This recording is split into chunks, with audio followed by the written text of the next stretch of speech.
예, 오늘 본문 말씀은 사도 바울이 에베소의 장로들을 불러 모아 밀레도에서 고별 설교를 하는 내용입니다.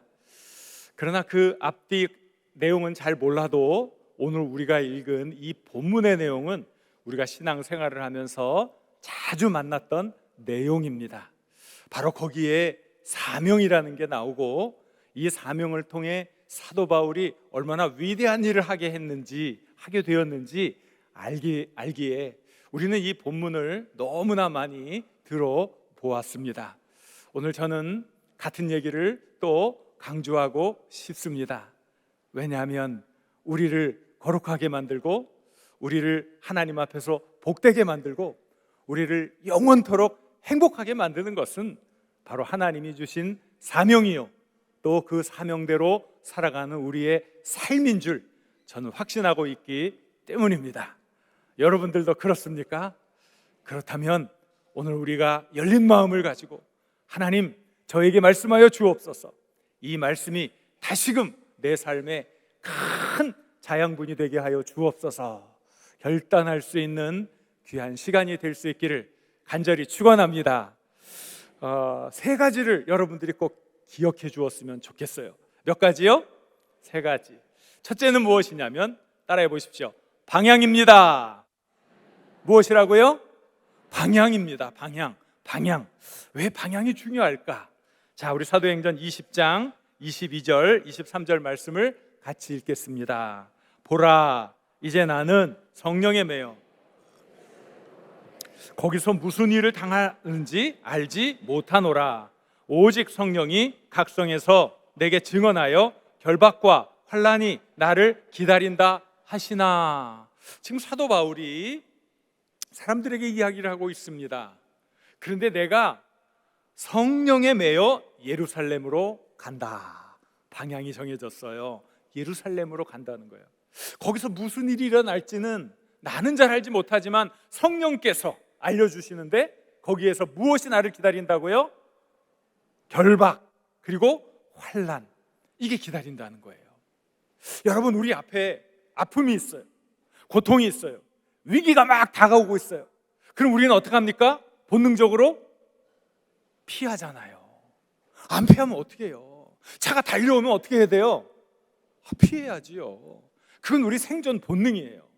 우리 앞에 위기가 달려오고 엄청나게 고통이 닥쳐온다면 모든 사람은 그 위기를 벗어나기 위해 본능적으로 움직이게 되어 있는 거예요. 사도 바울도 사람이잖아요. 생존 본능에 따라 움직이는 사람 아닙니까? 그런데 내가 가는 길 앞에 결박, 환난, 고통, 아픔, 공포가 다가오고 있다고 하는데 지금 그 길을 가고 있다는 거예요. 도대체 이게 무슨 일인가? 우리는 생각하지 않을 수 없습니다. 그런데 여기 보니까 22절 앞부분에 성령에 매여, 이게 나오는 거예요. 성령에 매여. 성령에 매여. 도대체 이게 무슨 뜻입니까? 우리는요, 우리의 안위를 위해 내 삶의 방향을 잡아요. 내 출세를 위해, 나의 안락한 삶을 위해 내 삶의 방향을 잡는 거예요. 그런데 하나님께서 나를 휘어잡아, 나를 결박하여, 내가 가는 길은 이 길이 되어야 한다. 내가 가는 길은 이 길이 되어야 하나님께 영광이 되고 사람들에게 기쁨이 되는 길이란다. 너의 명예가 아니고, 너의 출세가 아니고, 너의 이름을 드러냄이 아니고 하나님의 영광을 드러내기 위해 너는 성령에 묶여야 한다. 바로 이것이 이 말씀인 거예요. 그러니까 방향이 중요한 거예요. 방향이, 우리가 목적지를 알아요. 목적지 어디로 가야 하는지를 아는데 방향을 모른단 말이죠. 방향을. 그러면 어떻게 돼요? 그 목적지에 도착할 수 있을까요? 없을까요? 없잖아요. 방향을 모르는데. 이게 실제 있었던 일이에요. 아프리카에 큰 땅덩어리가 다 모래로 이루어져 있죠. 거기를 뭐라 그래요? 유명하잖아요. 사하라 사막이라고. 거기는 아무것도 보이지 않아요. 오직 눈에 들어오는 것은 모래산뿐이에요. 근데 그 서쪽에, 사하라 사막 서쪽에 가운데 하나의 마을이 있었어요. 사막의 중심이라는 이름을 가진 마을이었는데, 레빈이라는 사람이 이 마을을 발견하기까지는 누구도 그 사막 가운데 사람이 살고 있다는 사실을 알지 못했던 거죠. 이제 레빈이라는 사람이 처음으로 그 마을에 도착해서 사람들과 의사소통을 하는, 야, 여기에서도 사람이 살고 있었군요. 당신들 어떻게 살았습니까? 그러면서 많은 이야기를 하는데, 아니 그런데 왜 이렇게 어렵고 힘든 이곳에 살고 있었습니까? 이것을 좀 벗어나면 훨씬 더 윤택한 땅이 있는데, 그때 그 사람들이 뭐라고 얘기했는 줄 아십니까? 이쪽으로 가든 이쪽으로 가든 이쪽으로 가든 나중에는 다 우리 마을로 돌아오게 되어 있어요. 그러는 거예요. 그게 말이 안 되잖아요. 그래서 이 레비는 그 마을 청년과 함께 실험을 해보기로 했던 거죠. 그래서 이 청년과 함께 길을 떠났어요. 그 사막길을, 뜨거운 사막길을 음식과 물을 잔뜩 짊어지고 갔는데, 일주일이 지나고 10일이 지나도 빠져나갈 수가 없었는데 11일째 어디로 돌아왔어요? 제가 돌아왔다는 표현을 써버렸네. 바보같이. 마을로 돌아온 거예요. 마을로 돌아온 거예요. 11일째. 마을 사람들은 알지 못했지만 레비는 그 이유를 알게 되었던 거죠. 그 사람들은 방향 감각이 없었어요. 만약에 북극성의 존재만 알았더라도, 한쪽 방향으로만 꼭 가기만 했었더라도 이 사막을 빠져나갈 수 있을 터인데, 이 사람들은 방향 감각이 없으니까 그 넓은 사막에서 내가 가는 길이 똑바로 가는지도 모르고 가다가 보면 다시 다 방향이 돌아오는데 방향을 못 잡는 거잖아요. 그래서 레비는 자신과 함께 이 실험을 했던 청년과 다시 한번 이 사막을 빠져나가는 일을 합니다. 청년과 함께 이제 길을 떠나면서 방법을 알려주죠. 낮에는 이 뜨거운 더위를 피해 쉬면서 체력을 보충한 다음에 밤만 되면 뭐가 보여요? 별이 보이잖아요. 무엇을 보고? 북극성을 보고 한쪽 방향으로만 가자 했더니 며칠 만에, 3일 만에 사막을 빠져나갔던 거예요. 안전하게.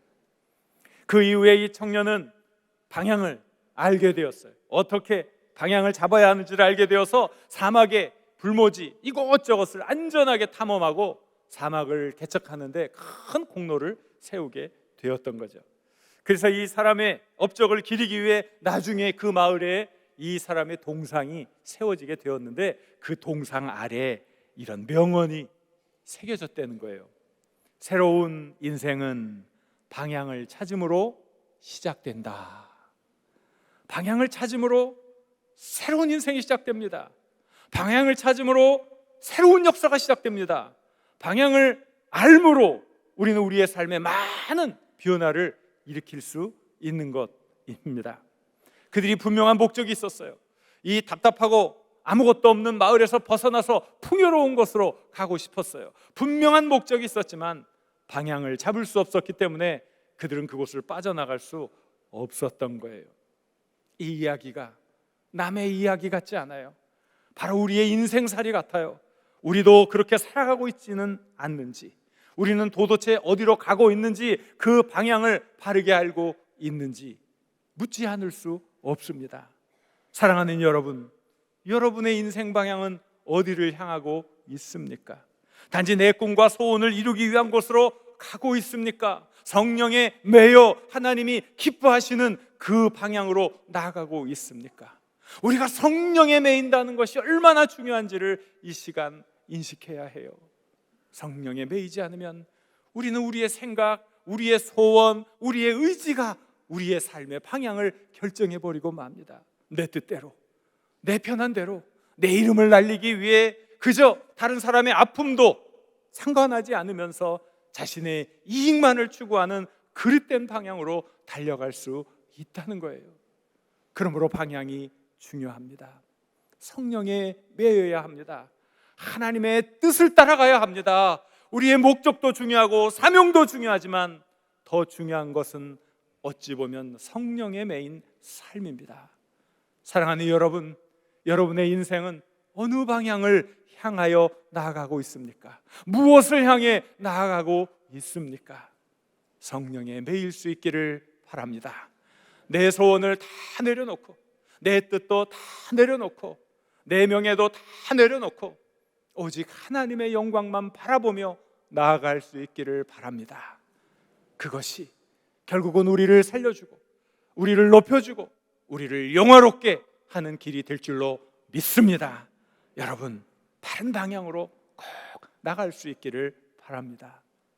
두 번째, 오늘 이 본문을 통해서 우리가 배울 수 있는 중요한 것은 사명입니다. 사명. 자, 이쯤에서 한번 복습을 해봐야 되겠죠? 첫 번째가 뭐라고요? 대답 안 하시는 분은 그새 잊어버렸다는 뜻입니까? 자, 첫 번째가 뭐라고요? 방향. 첫 번째가 방향. 자, 두 번째가 뭐예요? 사명. 자, 사명 24절 같이 읽겠습니다. 내가 달려갈 길과 주 예수께 받은 사명 곧 증거하는 일을 마치려 하면은 나의 생명조차 조금 더 귀한 것으로 여기지 아니하노라 그랬어요. 내가 달려갈 길, 그게 뭐예요? 예수께 받은 사명. 그 사명, 그 사명을 이루기 위해 나는 달려간다 표현하는 거예요. 참 사명이 중요한 거예요. 사명이, 이 사명이 우리를 거룩하게 만들게도 하고 사명이 우리를 참 보잘것없는 사람으로 만들기도 하는 거지요. 찰스 가필드라는 사람이 이 세상에서 많은 일을 이룬 사람들을 면밀하게 조사하고 관찰해 보았어요. 다 사람들마다 성장 배경도 다르고 뭐 많은 것들이 다 다르겠지요. 그러나 이 사람들이 큰 일을 이룰 수 있었던 그래도 공통적인 그 무엇이 하나 있을 터인데 그게 무엇일까 보았더니 바로 그것이 사명이라는 거죠. 사명. 바로 이 사람들이 그 사명에 목숨을 걸었다는 거예요. 그래서 거기에 푹 빠져 있다는 거죠. 푹 빠져 있다는 거죠. 그래서 이 사람이 이 가진 사명이 노력을 하게 하고 에너지가 되어주고 열정이 되어주는 것을 깨닫게 된 것이지요. 그렇지 않습니까? 우리에게 사명이 있고 그 사명에 열심히 집중하다 보면 때때로 고난이 왔는데도 훌쩍 넘어가게 되는 경우를 보지 않습니까? 어떤 일에 깊이 집중해서 어떤 일을 막 하다가 보면 그 일을 딱 끝냈는데 옆에 있는 사람이 그래요. 어이구 더워, 어이구 더워. 1시간 동안 이렇게 더운지 몰라. 온도계를 보니까 엄청나게 더웠어요. 습도도 엄청나게 높았어요. 그냥 감당하기 힘든 더위였어요. 그러나 우리가 어떤 일에 깊이 집중해서 그 일을 막 하다 보니까 1시간, 2시간이 그렇게 무더웠는데도 아무 느낌도 없이 지나가는 일들. 아니, 제가 지금 딴 나라 얘기를 하고 있습니까? 이런 경험도 없단 말입니까? 여러분의 삶 속에? 이게 심각한 거예요. 그렇잖아요. 우리가 어떤 사명에 딱 집중하면요, 얼마나 그 어려움도 극복할 수 있는 거예요. 우리가 이 사도 바울의 이야기를 할 때 사도 바울이 큰 일을 이룬 거에만 자꾸 초점이 맞추어지는데 어찌 보면 사도 바울은 굉장한 아픔과 고통과 고난이 계속 있었어요. 그런데 그 고난이 사도 바울을 꺾을 수 없었다는 거예요. 그래서 고린도후서 11장에 보면 바울이 자기의 고백을 해요. 자기의 고백. 얼마나 내가 많은 고통을 당했는지 모른다고. 옥에도 갇히기도 하고 매도 많이 맞았어요. 그런데 그 표현 속에 내가 40에 하나 감한 매를 5번 맞았대요. 39대를 맞는 이 태형은요, 끔찍한 거예요. 사람의 볼기를 딱 다 벗겨놓고 이런 작대기로 39대를 때리는 거예요. 이 피부가 터져요. 피부가 터지고 짓뭉개지고 심지어는 이 뼈까지 상하게 되는 거예요. 이 40에 하나 감한 배를 맞으면 몇 달 동안은 움직이지를 못해요. 심지어는 이 회복되는 과정 중에 바이러스 침투에 의해서 죽는 사람이 허다했어요. 옛날에 알죠? 우리 조상들이 내 죄를 내가 알렸다, 심히 쳐라. 곤장 맞은 사람들 다 죽었어요. 거의 회복이 안 되는 거예요. 회복이 그만큼 힘든 거예요. 바울의 고백 속에는 깊은 바다에서 일주야를 헤맸다는 거예요. 일주야. 여러분, 우리들이 한 두어 시간만 막 흔들리는 차에서 한번 있어봐요. 흔들리는 배 안에서 한번 있어봐요. 정신이 없지 않습니까? 붙잡고 이 배가 올라갔다 내려갔다 이 큰 파도 속에서 출렁이는데 막 뭘 붙잡고 이를 악물고 있는데 이걸 며칠 한다고요? 일주일. 우리는요 단 몇 분도 못해요. 놀이동산에 가서 뭐 바이킹인지 뭔지 한번 타보세요. 비명이 막 나오지. 이거 일주일을 하고 있는 일주일을. 많은 바울의 그 이야기 속에서는, 그 삶의 고백 속에서는 엄청난 고통이 그를 짓누르고 있었어요. 하지만 그 엄청난 고통도 그를 막을 수 없었습니다. 무엇 때문에? 사명 때문에. 사명 때문에 그는 굴복하지 않았어요. 사명 때문에 그는 어떠한 일에도 좌절하지 않고 나아갈 수 있었던 거예요. 우리에게 문제가 무엇일까? 세상적인 여러 가지 환경, 여러 가지 문제가 있겠지요. 그러나 정말 여러분, 핵심을 짚고 넘어가야 되지요. 본질을 깊이 있게 찾아보아야 하지 않겠습니까? 결국 그 우리 문제의 핵심, 본질, 그게 무엇입니까? 우리가 사명을 알고 있는지, 그리고 그 사명대로 살고 있는지. 여러분의 사명이 무엇인지 알고 계십니까? 그리고 그 사명을 이루기 위해 살고 있습니까? 모진 고통과 아픔과 핍박이 있을지라도 그 사명을 이루기 위해 살아가고 있습니까? 거기에 있는 것 아닐까요? 요즘 저는 다시 제 사명을 곰곰이 생각해 봅니다. 하나님께서 저를 장석교회에 보내주셨어요. 독특한 하나님의 방법. 그저 하나님께서 아무런 인간적인 어떤 끈도 없는 이곳으로 하나님께서 섭리하시는 그 과정 속에 이렇게 뽑아서 이렇게 저를 갖다 놓았어요. 하나님의 계획이 있는 거죠. 그런데 저는 그 계획 때문에, 하나님이 주신 사명 때문에 안달하고 기도하고, 또 정말 가슴 아프게 내가 이 일을 하고 있는지 얼마나 내 자신이 그것에 대해서 깊이 있게 생각하고 하는지, 제 스스로가 너무 부끄럽고 부족하고 그러는 거예요. 분명한 하나님의 섭리 속에 제가 이곳에 왔는데 나는 무엇을 했나? 나의 안위를 위해서만 삶을 살았나? 정말 내게 주신 하나님의 사명 때문에 눈물겨운 기도를 하고 안타까운 심정으로 이 일을 감당하고 있는지 반성을 해보았어요. 너무나 부족한 거예요. 하나님이 제게 주신 미션, 그것은 장석교회를 건강한 신앙 공동체로 만들라는 것이겠지요. 우리 장석에 속한 한 사람 한 사람, 그 한 분이 바른 신앙 안에서 각자의 소중한 꿈을 이룰 수 있도록 계속 영적인 에너지를 불어넣어 주라는 사명. 모든 우리 장석의 가족들, 신앙 인격이 성숙하고 이 시대에 꼭 필요한 역량 있는 하나님의 일꾼, 이 지역의 일꾼, 이 나라를 위한 일꾼들로 만들라는 사명. 교회와 기독교가 비난의 대상이 되고 있는 이 시대 풍조에 맞서 교회의 거룩한 영광과 권위를 회복하라는 가슴 벅찬 사명, 이 엄청난 사명을 저한테 주셨는데, 제가 그런 것들을 감당하기에는 제 스스로 너무나 무력하고 너무나 왜소해지는 것을 느끼는 것이지요. 그래서 저는 다시 하나님 앞에 기도할 수밖에 없습니다. 왜 저는 그 사명에 이렇게 더 안타까워하지 못했을까? 심각한 고난을 받은 적이 없기 때문임을 알았어요. 심각한 핍박을 받은 일이 없기 때문임을 알게 되었어요. 그저 어디 가든 교우들 앞자리에 배석된, 준비되어진 자리에 앉고 교우들의 분에 넘치는 사랑과 그 많은 것들을 누리기에 바빴던 저였어요.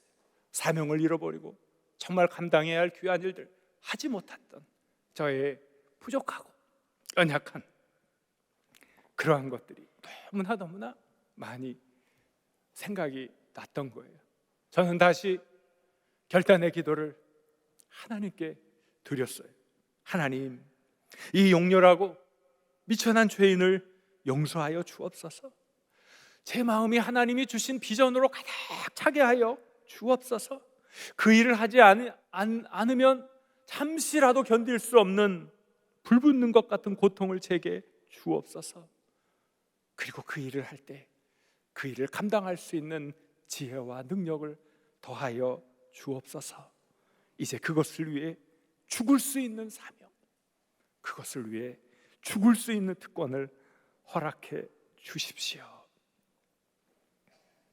사랑하는 여러분, 여러분은 어떤 사명을 받으셨습니까? 하나님이 주신 사명. 그래서 그 사명에 집중할 때 주변에 있는 분들이 여러분들을 존중하고 하나님이 기뻐할 수 있는 그 거룩한 사명, 그 사명을 확인할 수 있기를 바랍니다. 그 사명을 붙잡을 수 있기를 바랍니다. 그 사명을 통해 여러분의 삶이 다시 달라지고 우리 하나님의 마음을 기쁘게 하는 복된 삶을 사시길 우리 주님의 이름으로 간절히 축원합니다. 그 다음에 우리가 기억해야 할 세 번째 주제는 헌신입니다. 헌신. 이제 한번 다시 복습해 볼까요? 첫 번째가 뭐예요? 첫 번째 방향입니다. 두 번째 헌신이 벌써 나오면 안 돼요. 자, 두 번째 뭐라고요? 사명. 세 번째 헌신, 방향, 사명, 헌신. 자, 바울이 뭐라고 얘기했는지 26절, 27절을 같이 읽어보겠습니다. 그러므로 오늘 여러분에게 증언하거니와 모든 사람의 내가 깨끗하니 이는 내가 꺼리지 않고 하나님의 뜻을 다 여러분에게 전하였음이라 그랬어요. 여기 보니까 모든 사람의 피에 대해서 내가 깨끗하다. 이게 도대체 무슨 뜻일까요? 제가 이 말씀을 묵상하면서 갑자기 지난번에 우리들 같이 금요일 날 같이 보았던 바울이라는 영화가 갑자기 생각이 났던 거예요. 바울이 이 말을 할 자격이 있나? 왜냐하면요, 이 영화에는 이런 내용이 나와요. 바울이 이렇게 잠을 딱 자면은요, 이 꿈이죠, 꿈. 그런데 거기에 사람들, 어린이 이런 사람들이 이렇게 막 나오는데 그 사람들의 얼굴에 표정이 없어요. 아무런 무표정. 그 바울은 그들을 보면서 막 몸소리 치는 거예요. 그러면서 가위 눌린 것처럼 악몽을 꾸다가 깨어나요. 내가 볼 때는 악몽이 아닌데, 그런데 그 나오는 사람들이 무표정한 거예요. 알고 봤더니 그 사람은 누구냐면 바울이 고발을 했거나 죽였거나 예수님을 믿는다는 이유 때문에 바울이 해를 가했던 피해자들이었던 거예요. 그러니까 바울이 얼마나 미안해요. 그 사람들을 죽였으니 말이죠. 하나님 앞에서 이렇게 끔찍한 범죄를 지은 자신이 얼마나 저주스러웠겠어요. 그러니까 이 꿈이 중간중간에, 영화 중간중간에 이렇게 딱 나올 때마다 너무 괴로워하는데, 이 영화에서 이 기독교인들에 대한 박해가 점점 심해지면서 위기가 점점 증폭될 때마다 중간중간 이 꿈의 장면이 나오는 거예요. 기억나세요? 영화를 좀 깊이 보세요. 좀 깊이. 그게 있는 거예요. 그런데 마지막 장면, 분명히 바울은 그들의 그들을 죽였으면 그 피값을 자기에게 찾아야 되잖아요. 맨 마지막 장면이 어떤 장면인 줄 아십니까? 바울이 자신의 머리를 자를 효수대에 목을 이렇게 올려놓는 거예요.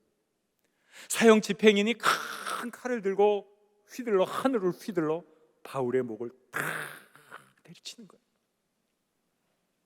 근데 갑자기 그렇게 무표정했던 많은 사람들이 바울을 향해 막 달려오면서 맞이해 주는 거예요.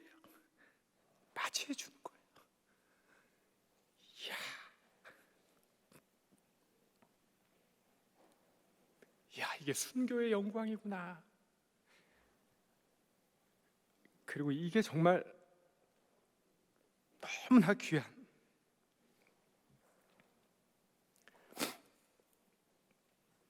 이게 진짜 우리 믿음의 핵심이구나. 그것을 느끼는 거죠. 그것을.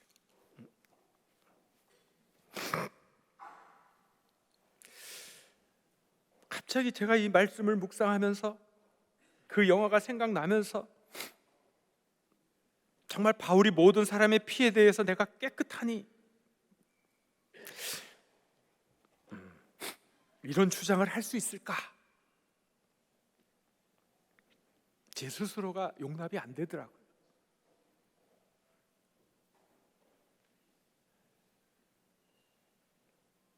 근데 이것은 이해를 하려면 구약적 지식이 있어야, 구약의 배경이 있어야 되는데, 에스겔서 33장에 하나님이 에스겔에게 말씀을 하시는 거예요. 뭐라고 말씀을 하냐면, 어떤 사람이 악을 행하고 있다. 그런데 이 악을 행하고 있는데 내가 너한테 얘기를 했어요. 네가 악을 행하니 회개하고 돌아오라. 그런데 내가 그것을 전하지 않으면 그 악인은 자기 죄값 중에 죽을 것이지만 그 사람의 피를 너에게서 찾겠다. 이게 나오는 거예요. 내가 내 말을 듣고 그 악인에게 가서 내가 회개하라고 전하면, 그래도 그 말을 듣지 않으면 악인은 죄 중에, 자기 죄 중에 죽을 것이고 너는 그 말을 전했으니까 너는 살아날 거다. 굉장히 무서운 말씀이에요. 그러니까 이 자기 죄값에 대해서 다른 사람의 피에 대해서 깨끗하다는 건 무슨 뜻입니까? 내가 이 사람 알아요. 그런데 예수님을 안 믿어요. 그런데 내가 이웃이라 뭐 바카스도 갖다 주고, 김치하면 김치도 갖다 주고, 떡도 갖다 줬는데 차마 내가 예수 믿으라는 말을 못해. 그러면 그 사람의 피값을 누구한테서 찾겠다고요? 누구한테서 찾는 거예요? 나한테서 찾는 거예요. 얼마나 무서운 말씀인지 몰라요.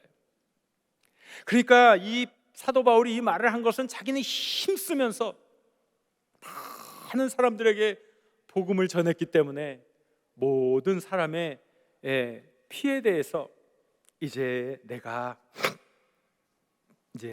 더 이상 그런 것을 당하지 않을 것이다. 그렇게 이야기를 하는 거예요. 이게 헌신인 거죠. 끝까지 최선을 다해서 자기 사명을 감당했던 바울의 이런 모습이었어요. 그래서 우리도 사명을 이루려면 항상 헌신해야 돼요. 그런데 우리가 헌신 이렇게 이야기를 하면 너무나 뭐 나라의 독립운동을 해야 되는 그 큰 일들만 헌신이라고 생각을 해요. 그러나 크고 작은 모든 일들을 정성껏 하는 게 헌신입니다. 헌신. 이 영국에 이런 일들이 있었어요. 영국의 캔터베리 대성당에 아주 가난한 한 청년이 일을 하기 시작했어요. 17살 때부터 가정 형편이 어려워서 교육도 받지 못하고 그 성당에서 허드렛 일을 하는 거죠. 청소를 하고 교회 그 성당에 필요한 많은 일들을 하는데 그 중에 한 가지 일이 교회의 종을 치는 일이에요. 근데 얼마나 열심히 이 사람이 제때에 종을 쳤는지, 이 사람이 종을 치면 그 주변에 있는 모든 사람이 지금 몇 시구나 하고 자기들 집안에 있는 시계를 맞췄다는 전설 같은 일이 있는 거예요. 작은 일, 비록 보잘것없는 일이지만 자기 충심을 다해서 성실하게 하는 그 삶의 모습이 자연스럽게 자녀들에게도 영향을 주어서 그의 두 아들이 영국 최고의 명문 옥스퍼드와 케임브리지의 교수가 되었던 거지요. 그렇게 성실하게 살았던 사람이 임종을 맞이하게 되었어요. 가족들이 그의 주변에 다 모여 그의 임종을 지켜보고 있는데 갑자기 죽어가는 사람이 벌떡 일어나는 거예요. 그리고 어디로 가는 거예요? 어디로 갔을까요? 종탑으로 가는 거예요, 글쎄. 그리고 시간을 맞춰 종을 땡땡 치고 그 밑에서 쓰러져 죽은 거예요. 엄청나게 충격적인 일이었지만 많은 사람들이 감동을 받게 되었고, 그때 영국 여왕 엘리자베스 1세 여왕이었는데 이 사람의 시신을 영국 황실에 매장할 수 있도록 해주고 그 집안을 귀족 반열에 세워 주었던 거예요. 일이 크든 작든 그 일에 충심을 다해 헌신하는 것, 그때 삶이 달라지는 거예요. 그때 우리의 삶의 지평이 넓어지는 거예요. 그때 우리의 인격도 아름다워지는 것이고 우리가 증거하는 하나님의 능력이 온 천지에 나타나게 되는 줄 믿습니다. 요즘 여름 행사로 교회가 많이 분주했습니다. 교회의 행사가 이루어지는 현장마다 허드렛 일을 말없이 감당해주는 많은 분들이 있었습니다. 누가 알아주지 않아도 성심을 다해서 최선을 다하는 분들을 보며 저는 정말 감사하고 또 감사했습니다. 그분들은 자기 사명이 무엇인지 아는 영적인 거인들이었습니다. 이런 훌륭한 분들 때문에 이 무더운 여름이 풍성한 하늘잔치로 바뀐 것을 알게 되었습니다. 감동이었습니다. 감격이었습니다. 자기 사명을 아는 사람, 그리고 그 사명에 헌신하는 사람, 바로 하나님의 사람들이었습니다. 매일 감동을 만들어내는 사람, 주님께 기쁨을 주는 얼음냉수 같은 일꾼들입니다. 사랑하는 여러분, 여러분은 어디로 가고 계십니까? 성령님께 붙들려야 합니다. 성령님께 붙들려야만 우리는 바른 방향으로 나아갈 수 있습니다. 여러분의 소원이 아닙니다. 의지도 아닙니다. 꿈도 아닙니다. 성령님께 붙들려 바른 길을 가시길 우리 주님의 이름으로 간절히 축원합니다. 여러분의 사명은 무엇입니까? 무엇을 위해 살고 무엇을 위해 기꺼이 죽을 것입니까? 하나님께서 여러분 각자에게 주신 사명을 확인할 수 있기를 바랍니다. 그리고 그 사명을 이루기 위해 최선을 다하십시오. 헌신하십시오. 주님께 기쁨을 드리는 얼음냉수 같은 일꾼들이 되시길 우리 주님의 이름으로 간절히 축원합니다. 오늘 말씀을 생각하면서 우리 간절히 기도했으면 좋겠습니다. 주여 한번 크게 부르고 다시 한번 하나님 앞에 결단하는 시간이 되어야겠습니다. 주여